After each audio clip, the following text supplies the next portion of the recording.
नमस्कार, लिपि किचन में आपका स्वागत है। Please subscribe to my channel and hit the bell icon for the new recipe details. दोस्तों, आज हम बनाने जा रहे हैं सौंदेश, स्टीम सौंदेश या फिर भापा सौंदेश। ये छेना पोड़ो के जैसे होता है, लेकिन छेना पोड़ो को बेक किया जाता है और इसको स्टीम किया जाता है। टेस्ट में बहुत अच्छा लगता है। ये कम मीठा रहता है। ये डायबिटिक पेशेंट भी खा सकते हैं इसको। तो चलिए शुरू करते हैं। यहाँ पे मैंने 2 लीटर्स ऑफ मिल्क बॉईल करने के लिए रख लिया है और यहाँ पे मैंने 3 टेबलस्पून ऑफ लेमन जूस और 3 टेबलस्पून ऑफ वाटर लिया है। उसका मिक्सचर बनाएंगे अभी हम। और ये जब उबलने आ जाएगा दूध, तभी हम ये मिक्सचर को डालेंगे। और ध्यान रखिएगा, दूध को उबलने के बाद ही डालना है, क्योंकि उससे पहले अच्छे से कडल नहीं होगा। ये देखिए, इसको अभी 2 मिनट के लिए वैसे ही छोड़ देना है।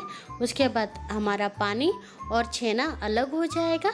अभी हम एक स्ट्रेनर के ऊपर एक रुमाल रख के उसको अच्छे से स्ट्रेन कर लेंगे।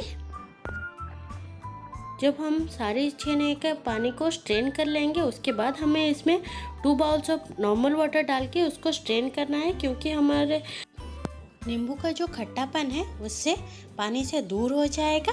और इसको हमें हैंग करके रख लेना है 30 मिनट्स के लिए। 30 मिनट्स के बाद हम इसको कुछ करेंगे।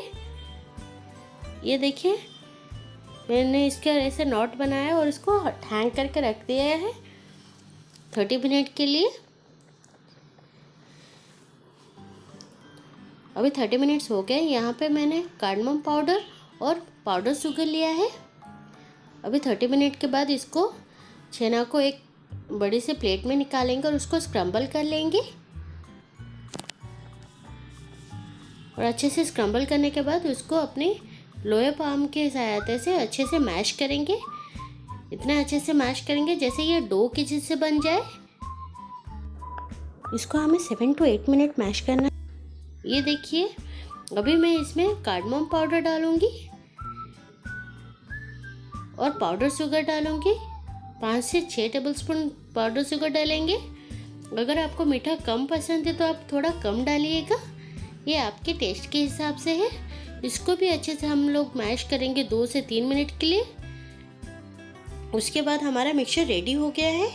यहाँ पे मैंने केक मोल्ड लिया है और उसको मैंने घी से ग्रीस कर लिया है, सो दैट कि हमारा केक उसमें चिपक ना जाए। अभी हम इसको अच्छे से टिन में डालेंगे और उसके ऊपर मैंने यहाँ पे चॉप्ड पिस्ताचो लिया है और उसको गार्निश कर लेंगे। गार्निशिंग के लिए रख दिया है और उसके ऊपर से मैंने इसमें केसर डाला है। इसमें अच्छे से फ्रेगनेंस आता है। अभी मैं इसके ऊपर सिल्वर फॉइल डाल दूँगी। और यहाँ पे मैंने कढ़ाई में 2 कप्स ऑफ वाटर रखा था बॉईल करने के लिए। जब बॉईल हो गया, उसमें एक मैंने छोटा सा बाउल रखा, उसके ऊपर मोल्ड को रख के उसको कवर दे के 35 मिनट्स तक लो फ्लेम में उसको पकाना है।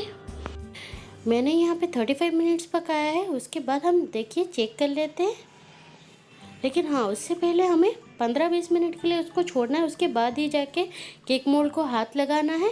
और अभी मैं आपको इसको अनमोल्ड करके दिखाती हूँ। जस्ट बिकॉज कि मैंने घी लगाया था, कितने अच्छे से निकल गए, आप देख सकते हो। ये खाने में बहुत ही टेस्टी रहता है। ये आपको ज़्यादा टाइम भी नहीं लगता है और बहुत अच्छे से मिठाई बन जाता है ये। अभी हम इसका पीसेस कर लेंगे। आप चाहे तो कोई साइज में इसको काट सकते हो। इस मिठाई को बनने में 40 से 45 मिनट लगते हैं ऑल प्रोसीजर के साथ, और ये बहुत ही अच्छा रहता है। अगर घर में कोई त्यौहार है या फिर मेहमान आने वाले हो, इसको ज़रूर बनाएगा, उन लोगों को खिलाएगा और उनको कैसा लगा मुझे ज़रूर बताइएगा। मैंने इसका डिटेल्स डिस्क्रिप्शन बॉक्स में डाल दिया है, सारे इंग्रेडिएंट्स के डिटेल्स को। आप प्लीज़ वहाँ से चेक कर लीजिएगा। मेरे फेसबुक पेज में भी आप इसको चेक कर सकते हो। और ये मेरे घर पे सबको पसंद आया। Thank you for watching. Happy cooking.